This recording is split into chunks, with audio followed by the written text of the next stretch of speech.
It's another political show, and today we're discussing the reemergence of Boko Haram. And with me to discuss that is Warifa Marcus. Warif, you're welcome to the show. Yeah, good evening, sir. Thank you for having me. Yeah, so many people believe that military force alone cannot solve Boko Haram insurgency.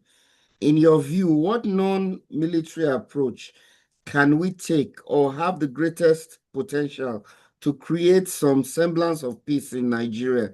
I don't know what your thoughts are. Okay, once more, good evening.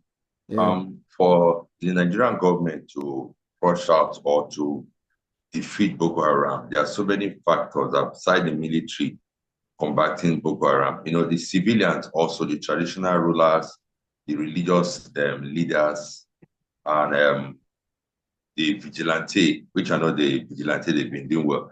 They have their roles to play.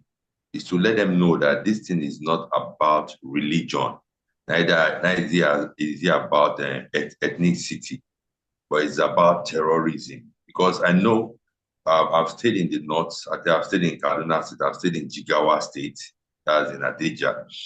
You must let these people know, work on their belief system to know that these people, these Boko Haram of people, they are not your brothers, they are not your friends, they are our enemies.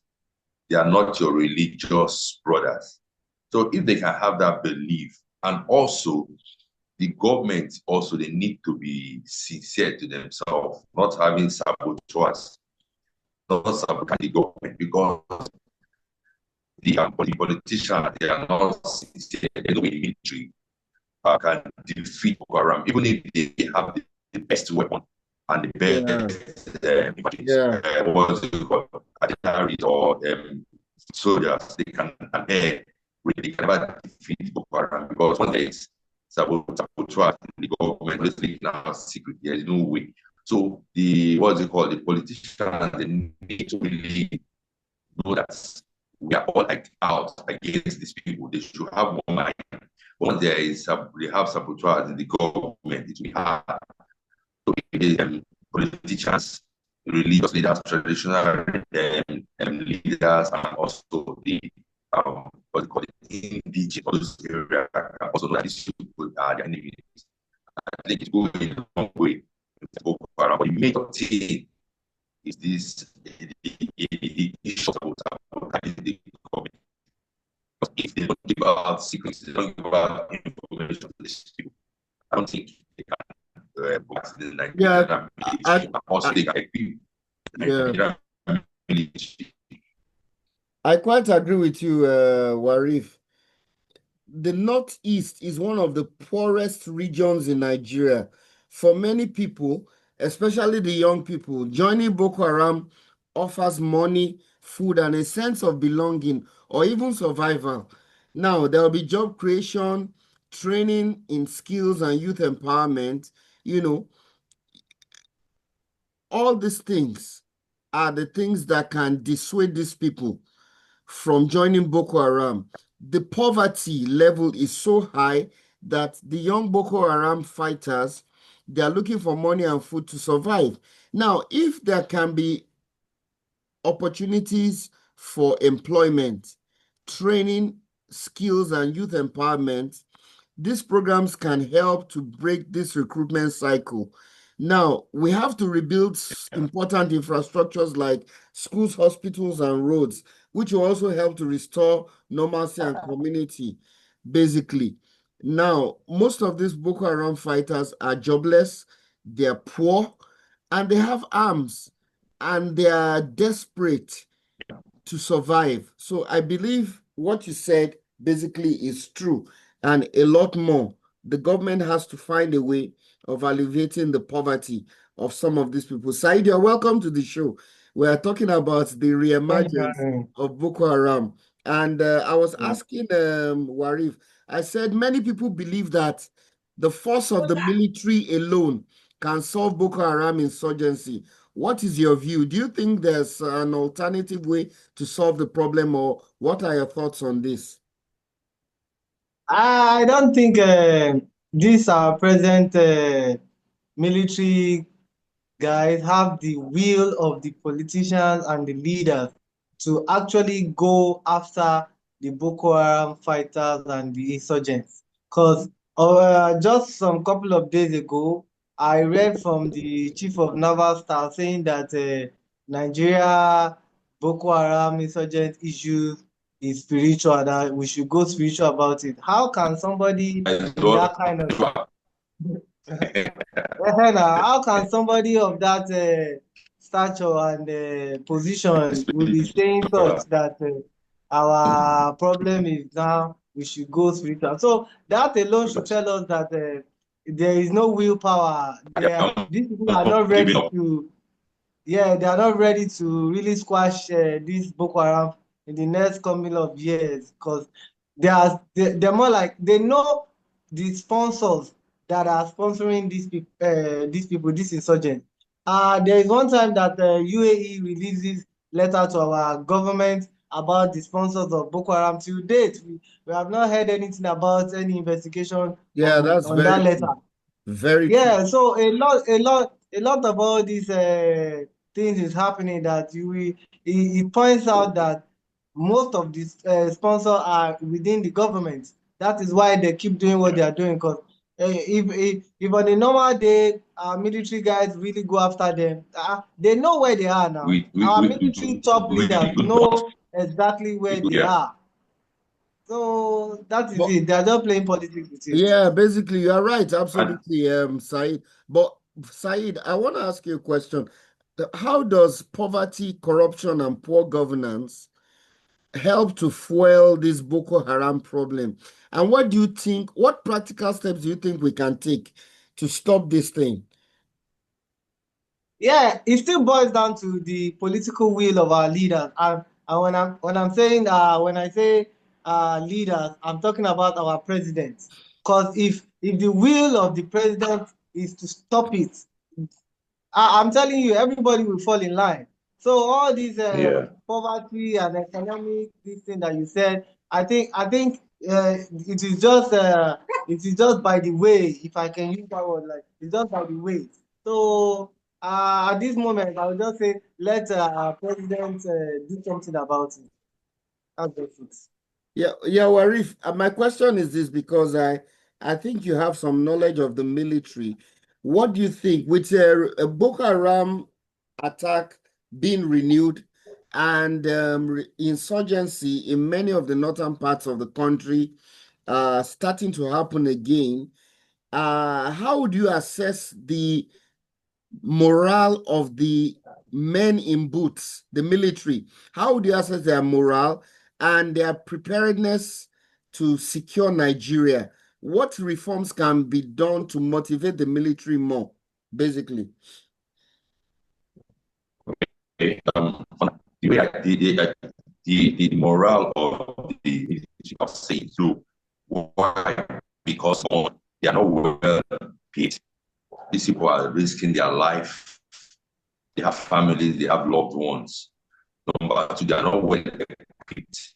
Do you know that the military in Nigeria is one of the best in the world? If you go to NT, you research, you see some military guys, some countries, they send their military down to Nigeria for training. So if those are the top candidates, the politicians, and also some military officers can pay these guys well, give them good communication gadgets, give them good weapons, give them good backups, and avoid sabotaging. I see 1 month, guys, and the military are going to wipe out Nigeria, or if they wipe out to use. But I believe in Nigeria, but this is just our leaders. These are not symbols of military fighting. These people, like I told you, our politicians, if something does not affect them directly, or something does not affect the national treasures, they don't care as long as it's affecting human life or the citizens. They bomb, let there be an explosion in any pipeline. See what will happen. So if the government in power can equip these people with weapons, good ammunition, good backup, good everything, sophisticated ones, and see what catching the military from it. We see what's happening and pay them well. Because we are all human. Everybody needs this money.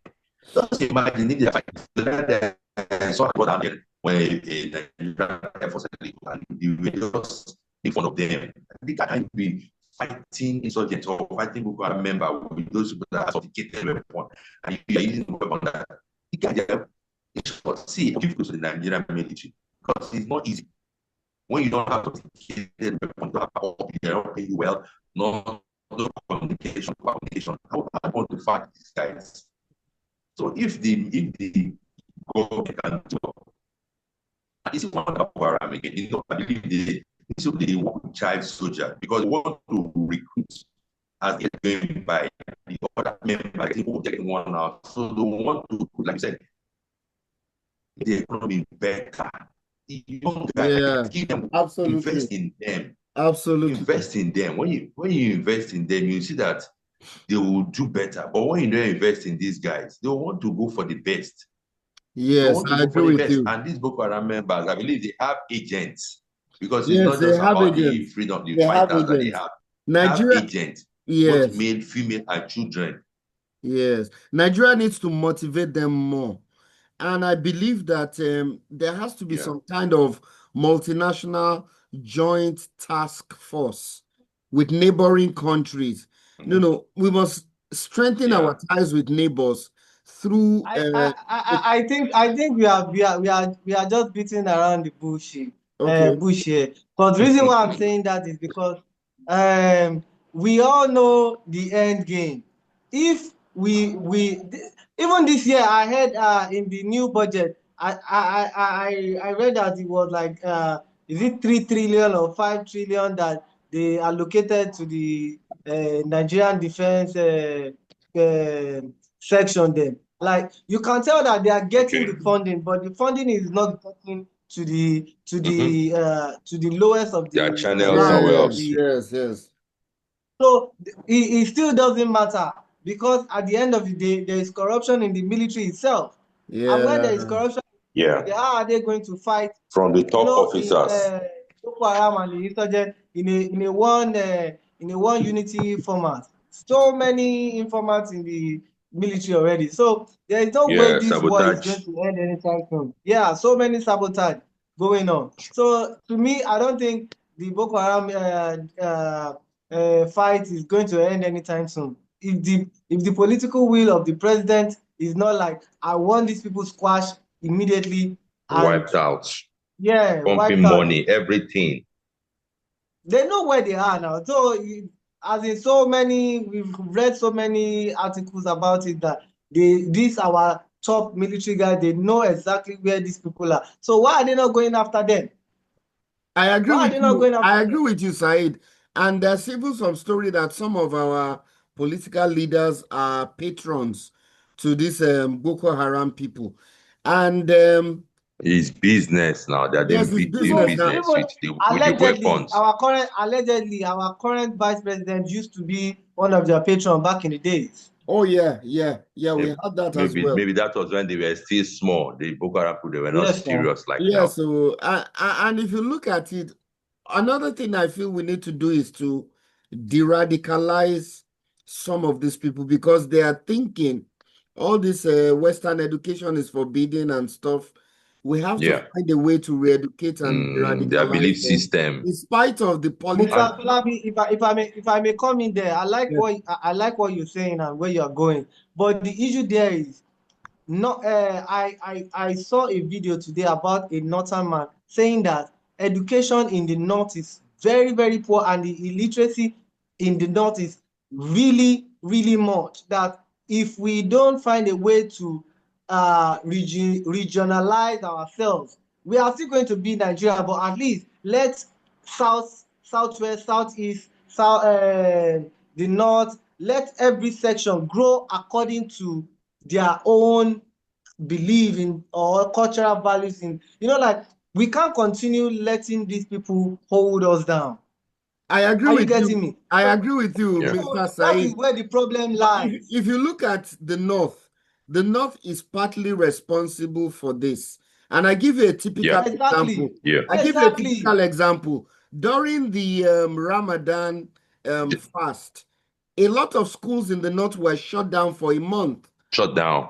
Just imagine. Yes, Now, you can imagine that. yes, as a northern student, how do you compete equitably with other students from other parts of Nigeria if you have to stay at home for 1 month, not For going to 1 month. school? Yes. So this And, northern and Just because of indirectly, religious values. indirectly, you are telling them that education is not that important. It's not important. Exactly. So many Their of them do mindset, not they'll really grow with value, it. many of them do not really value education. The northerner has to take education more importantly, and they have to collaborate with the government to see that they're not marginalized when it comes to education. Because at the end of the day, the East and the South and the West will always, yes, will always go ahead of them. And that's where the problem really is. I want to ask you one question. Even you can tell that even in Lagos or Southwest, the highest you can see our Southwesterners or Southeasterners indigenes do is highest is area boy. But saying Yeah, they should they should come and kill themselves yes, for you or so, they will back out. yes. They're like, they will back out. Yes, that's a very good point, Said. Warif, my question is this, and I'm going to ask Said as well. You've been appointed as the chief of army staff, and you've given the Okay. mandate to solve the problem of insurgency and Boko Haram. How would you approach the problem? Okay, when you say chief of army staff, you are limiting the scope. But when you say chief of defense staff, Chief that of means the defense army, staff. the air force. You know, Okay, the Warif, you army, the have air force, better navy, and knowledge of the everything. military than myself. Chief of defense staff. Good stuff, Or yeah. chairman, Okay, you see, joint chief of staff. Chairman joint chief of staff. Okay, if let me say, if I'm in charge there and put in that position, one thing I'll first of all talk to the president is that number one, the welfare of the military should be given priority. Yes, very They key. should be well Very, very paid, key. and also they should be well equipped with modern weapons. Equipment and weapons. Yes, and also we need to do awareness in those areas. Go for awareness. Let these people know that, what's about the Northerners? They are their culture and their religion, they are tied together. So you have to let them know that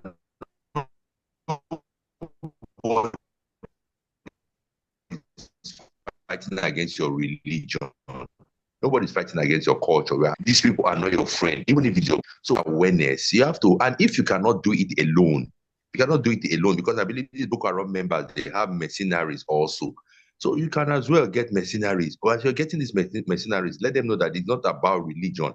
It's not Israel versus Palestinian. No, this is about Nigeria. It has nothing to do with religion. So the military, they should be well equipped, well paid, and no sabotaging. Because if you've prepared your plan and you're going to attack and there's a leakage, the whole aim is defeated.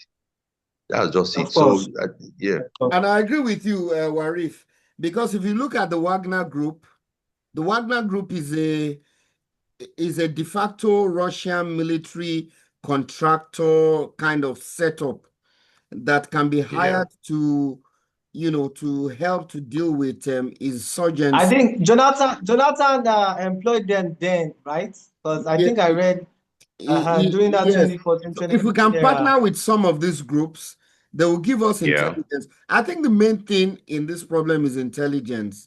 And once the intelligence is made available, and most of the time, the intelligence will serve as to implicate most of these political figures that are involved in this insurgency. Yeah. But I'm going to ask Said the same question. You are chairman, joint chief of staff. You've been appointed by the president of Nigeria to solve the insurgency in the northern part of Nigeria, particularly Jos and Plateau State. How exactly are you going to tackle it? If I'm to imagine that, I think first of all, I would tell my employer, that is the president of the country, right? Do you really want me to finish these people off? If he says yes, Yes, then full I will control. know what to do. You without his backing, you can't really, Do because anything. Yeah. that means if he's not like, okay, I want you to squash this people, there is no point. There is absolutely nothing you can do, because that means you have so many organs that you have to report back to. Mhm. But if you are only Got it reporting up. back to the president, The then president. you know exactly what to do. That you when you the military cannot say they don't have enough information about Boko Haram by now. This thing has been going on for years, so they have intelligence. So saying intelligence, they have all the information they needed. They know exactly where these people are. They know how to. Now, they don't have drones now. Maybe it is now that Boko Haram is now having drones. You can They're using imagine. drones. Yes, now Boko Haram is now using drones now in our country, and we are acting as if this thing is normal. Yeah, And they and cannot, it is the not government normal. cannot equip the military with fighter drones. And I You quite can agree with imagine. you. I quite agree with you, Said. That's what we're going to ask the president.